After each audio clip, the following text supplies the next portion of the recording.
She said she loved me, but behind my back she was planning to disappear with our life savings and another man. I found out just in time, but what happened next? Even I didn't see it coming. My name is Daniel Cole. I'm 35 years old and I work as a project manager for a construction firm in Austin. It's not glamorous, but it's honest work, and over the years it helped me build a life I was proud of. My wife Rachel and I had been married for 9 years. We met through friends, fell hard and fast, and it felt like we were a team right from the start. We weren't rich, but we were careful. Every bonus I earned, every tax return, every extra dollar went into our savings. We were planning for the future, kids, a house upgrade, maybe early retirement someday. It made me feel good, like I was providing stability. That meant a lot to me. Rachel was smart and driven. She worked in marketing and had this effortless way of lighting up a room. I used to joke that I married up. People always said we looked like the perfect couple, smiling photos on social media, holiday trips, anniversary dinners. I believed it too, until the little things started changing. At first, it was easy to ignore. She started coming home later saying she had more meetings, tighter deadlines. Her phone was always in her hand, face down on the table. She laughed less around me, and the warmth in her eyes had cooled into something distant. I told myself it was just stress. Everyone goes through rough patches. But something in me started to feel off. I'd wake up and catch her texting in bed, quickly locking her phone when I stirred. We used to fall asleep wrapped up in each other. Now it felt like there was an invisible wall between us, and neither of us was willing to name it. Still, I didn't want to believe anything was wrong. I loved Rachel. I trusted her. I kept telling myself that we were just in a rut, that work was draining her, that things would go back to normal soon. But deep down, a quiet voice had already started whispering, "Something's not right." I didn't realize then that this voice was just the beginning. A few weeks after that feeling started nagging at me, I decided I'd do something to bring us closer, something spontaneous like old times. Our 10-year anniversary was just a few months away, and I thought a surprise trip might remind us both of what we had. Somewhere quiet, maybe the coast, just the two of us. I logged into our joint savings account that evening. I still remember the chill that ran down my spine when the numbers loaded. Nearly $28,000 was gone. Gone. I blinked, refreshed the page, convinced I was looking at it wrong. But the number didn't change. It should have been over $60,000. We had worked so hard to build that cushion. Vacations, emergencies, maybe even a down payment for a second property someday. That money meant something. It was our safety net.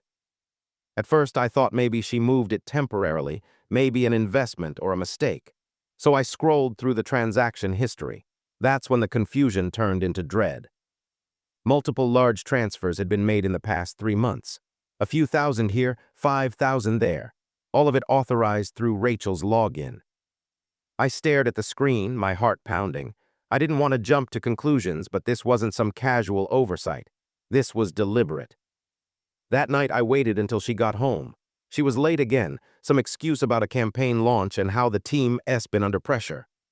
I tried to act calm, tried to sound curious instead of suspicious. "Hey," I said, "I was looking at our savings. Did you move some money around?" She barely looked up from her phone. "Yeah," she said quickly. "I put some in a short-term fund, better returns, I meant to tell you." Something in her tone, it was flat, dismissive, like I was bothering her. I asked for more details, but she brushed me off, said she'd explain later, that it was complicated. Then she changed the subject, asked what I wanted for dinner, and walked away like nothing happened. I stood there frozen. For the first time in our marriage, I didn't believe her. And that quiet voice in the back of my mind, it wasn't so quiet anymore. I couldn't sleep that night. I lay there staring at the ceiling while Rachel slept soundly beside me, her back turned like it had been for months. Every soft breath she took felt like a lie I hadn't caught yet. I didn't want to believe she was hiding something, but how could I not? For days after, I tried to act normal. I got up, went to work, came home, made dinner when she was too busy. But underneath it all, I was watching, listening, picking up on things I used to miss or ignore. She guarded her phone like it held state secrets, always face down, always locked. If I even glanced in its direction, she moved it. She started getting texts late at night, then slipping into the hallway to answer them in whispers. When I asked who it was, she'd say, "Just work," with a tone that dared me to ask again. I didn't. But I also didn't sit still. One night after she fell asleep, I got up and went into my office. I needed to know what was going on, and I needed proof. So I did something I never thought I'd do. I set up a transaction alert system on our accounts. Anytime money moved, I'd get an email, every withdrawal, every deposit. I hated myself for it, but not as much as I hated feeling blind. And that's when the truth started to unravel. It started with a hotel charge, an expensive one downtown. Then a few days later, a fancy restaurant, spa services, a new perfume I hadn't seen her wear. None of these were things we did together. These were dates. She was taking someone else out with our money. Each alert was like a pin to my chest. It wasn't just about the money anymore. It was what it represented. Trust, loyalty, a shared life. I could feel all of it slipping away with every email notification. I kept everything quiet. I didn't confront her, not yet. I wanted more, needed to be sure. My heart already knew, but my mind needed evidence, something solid, something I couldn't explain away. So I called a private investigator. That's when everything began to fall apart, for real this time. Hiring a private investigator felt like something other people did, bitter exes, paranoid spouses in movies. Not me, not Daniel Cole. But I'd already crossed lines I never thought I'd touch, checking bank statements behind her back, watching her like a stranger. I didn't recognize my life anymore, so what was one more step?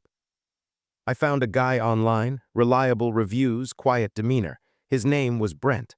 I met him at a small diner across town where no one would know me. I handed him Rachel's work schedule, her license plate number, and a photo of her smiling on our last vacation. It made me sick to even look at it. Brent didn't make promises. He just said he'd dig around and keep me updated. 3 days passed. Then came the message, "Got something, we should talk." I met him again, hands sweating, stomach tight. He handed me a folder, plain manila, nothing special, and I swear it weighed more than a brick. Inside were photos. Clear, undeniable shots of Rachel wrapped around another man. Different angles, different dates, different outfits, but always the same two people, her and someone I didn't recognize at first. Then Brent pointed it out. His name's Marcus, works in her department. I didn't speak, I couldn't. One of the photos showed them leaving a hotel I'd passed by on my commute for years. Another showed her laughing across a restaurant table, holding his hand. The look on her face, it wasn't guilt. It wasn't confusion. It was happiness. I stared at that photo the longest.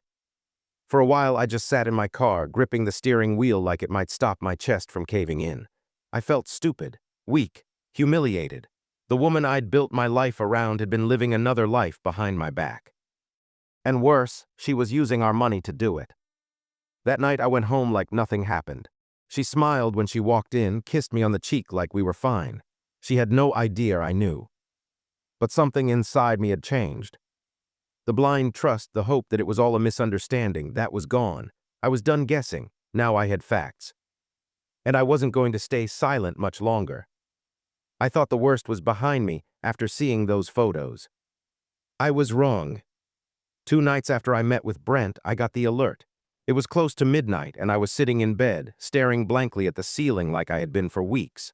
My phone buzzed once, high-value withdrawal attempt detected. I bolted upright. Rachel was in the bathroom, blow-drying her hair like she had nowhere urgent to be. Meanwhile, she was trying to take what little we had left. $31,000.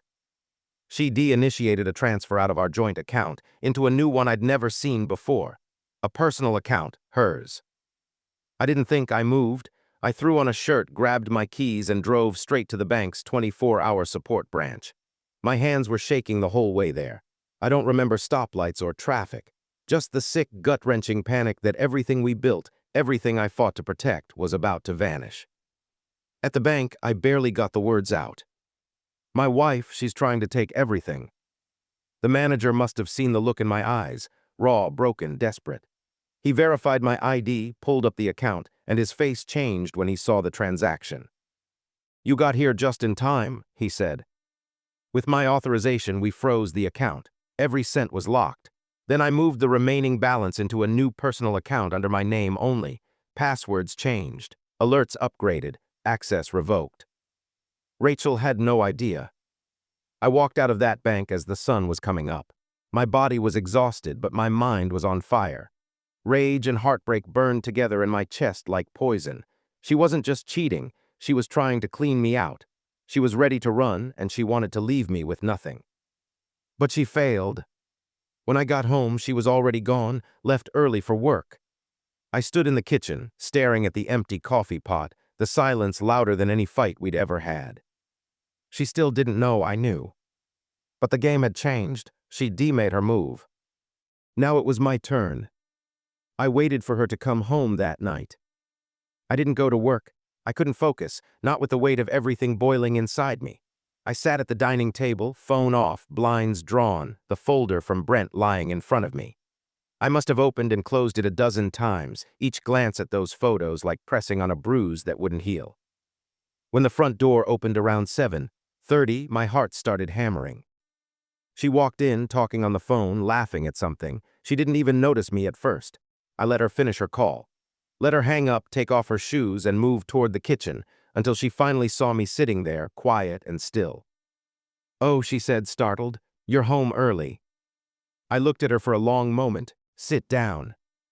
Her eyes flicked to the folder. "What's going on?" "Sit down." She hesitated, then slowly pulled out the chair across from me.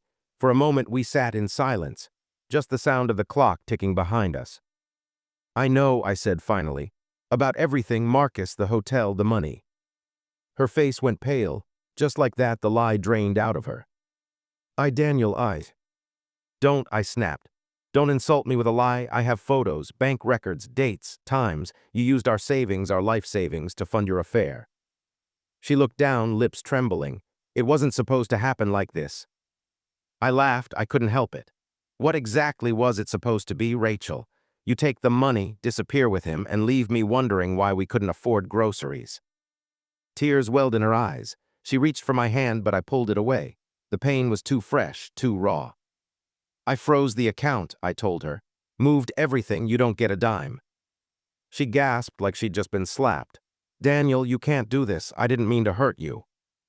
"You didn't mean to hurt me," I said, standing now, anger bubbling up. "You lied, you stole, you planned a whole future with someone else while living in my house." She didn't have an answer, just silence. Guilt hung in the air like smoke. And for the first time, I wasn't the one broken. I was the one in control. After the confrontation, everything moved fast. Rachel didn't cry much, not after the initial shock. She tried to explain, to spin things, but I wasn't listening anymore. I'd heard enough lies to last a lifetime.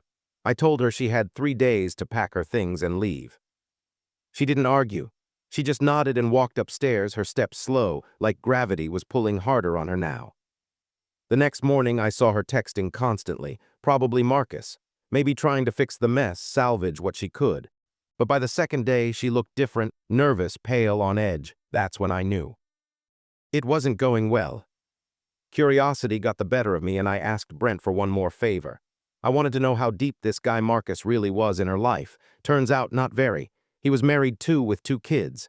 Rachel wasn't his big love story. She was his escape, his fun, his side affair. And once Rachel's world started falling apart, so did the fantasy. Brent sent me a photo 2 days later, Marcus walking arm in arm with his wife. He hadn't left her, hadn't even told her about Rachel. In fact, when Rachel confronted him about it, he apparently told her to back off, that he never promised anything serious. So there she was, betrayed by the man she betrayed me for. I should have felt vindicated. I should have felt some twisted satisfaction watching her reap what she sowed. But all I felt was tired. She came to me that night, red-eyed and quiet. "He's gone," she whispered like it meant something to me. I didn't even look up from the couch. "So am I." We barely spoke after that. On the 3rd day, she packed her bags, took her clothes, her laptop, her perfume bottles. She looked around one last time like maybe she expected a hug or closure or something I no longer had to give. And then she was gone. Just like that. The silence afterward wasn't peaceful, it was heavy. My house, once full of shared laughter and routines, now echoed with reminders of what used to be, but at least it was mine again. Honest, empty but clean. The storm had passed. Now it was time to rebuild from the wreckage. Filing for divorce felt surreal. I never imagined I'd be the guy walking into a law office with a folder full of betrayal. The receptionist barely looked up when I handed her my paperwork. I guess stories like mine weren't rare here. The attorney was sharp, professional. She listened as I laid it all out. Photos, financial records, the affair, the attempt to drain our savings. When I finished, she leaned back and said, "You have a very strong case, especially with financial misconduct." Still, part of me felt hollow. Even when you're in the right, divorce doesn't feel like winning. It feels like failure wrapped in formality. It's watching your vows burn, line by line, and realizing love wasn't enough to stop it. Rachel didn't fight me, not at first. She didn't try to deny anything. She signed the initial papers without a word. I thought maybe, just maybe, she was going to walk away gracefully. But then came the twist. 1 week after filing, I got a letter, hand-delivered. It was from Rachel's attorney. She was contesting the division of assets. Suddenly, she claimed she'd sacrificed her career for our marriage, that she was entitled to a larger share. Even more shocking, she was requesting spousal support. Spousal support from me. After she cheated, after she tried to rob me blind. I was stunned, furious, and for the first time in weeks I almost laughed because the nerve was unbelievable. I called her, I had to. She picked up with a tired voice. "I figured you'd decall." "Are you serious?" I asked, my voice trembling with rage. "You betray me, steal from me, and now you want money." "I lost everything too," she said quietly. "Marcus, my job, my reputation, I'm broke." I was silent for a long moment. "That's not my fault, that's yours." She didn't argue, I hung up. My attorney and I fought it hard. We presented everything, every document, every receipt, every photo. And slowly the tide turned in my favor. The court saw the truth. But still, the damage she tried to do, it shook me. This wasn't just about heartbreak anymore. It was about self-preservation, about protecting the life I had left. The betrayal had gone deeper than I thought possible. But now the end was finally in sight. The divorce was finalized in late spring. The judge ruled in my favor. Rachel walked away with nothing more than her own clothes and her own mess. There was no spousal support, no claim to our savings, no second chance to take what she hadn't earned. I thought I'd feel triumphant walking out of that courtroom. I didn't. I felt free. But freedom, I learned, doesn't always feel good at first. It feels like standing in the middle of a quiet room where everything familiar has been stripped away. No more shared dinners, no more good morning kisses, no more pretending. Just silence and the question, what now? For weeks I went through the motions. Work, home, sleep. I saw a therapist. I started going on long walks without a destination. I needed to hear myself think again without her voice echoing through my head. I didn't want revenge anymore. I wanted peace. And slowly I found it. I reconnected with people I'd unintentionally pushed away. Old friends, my younger sister, even my dad who'd quietly waited for me to open up. One night I told him everything over beers on his back porch. He didn't say much, just listened, nodded, and placed a hand on my shoulder when I finally ran out of words. That moment stayed with me. A few months later, I ran into someone at a coffee shop, Lee. She used to work at the same firm years ago before moving to another company. She had the kind of warmth I'd forgotten existed. We got to talking, nothing serious at first, just two people laughing over lattes and catching up on lost time. But then one coffee turned into two turned into dinner. She didn't try to fix me and I didn't try to impress her. We were just real, honest, and for the first time in a long while I didn't feel broken, I felt seen. I don't know where it's going, I'm not in a rush. But I do know this, I'm not alone anymore, and I'm not the same man I was when this all started. I'm stronger, not because I wanted to be, but because I had to be. It's strange how life goes on. Even after betrayal, even after your whole world shatters and you think you'll never feel steady again. One morning you wake up and realize you're breathing easier, that the ache in your chest has become a dull memory instead of a constant burn. That was me. Nearly a year had passed since Rachel tried to clean out our life and run off with someone else. Since the photos, the lies, the courtroom battles. And now, I barely recognized the man who once sat at our kitchen table, blindsided and broken. I'd changed. I'd learned how to set boundaries, how to say no, how to trust myself again. I stopped questioning my worth just because someone else couldn't see it. I stopped wondering what I could have done differently. Because the truth is, I gave her everything and she chose to throw it away. And as far as I could tell, she lost far more than I ever did. Last I heard, Marcus went back to his wife, and Rachel was let go from her job after things got messy at work. She moved in with a cousin across town, but no one really knew what she was doing now.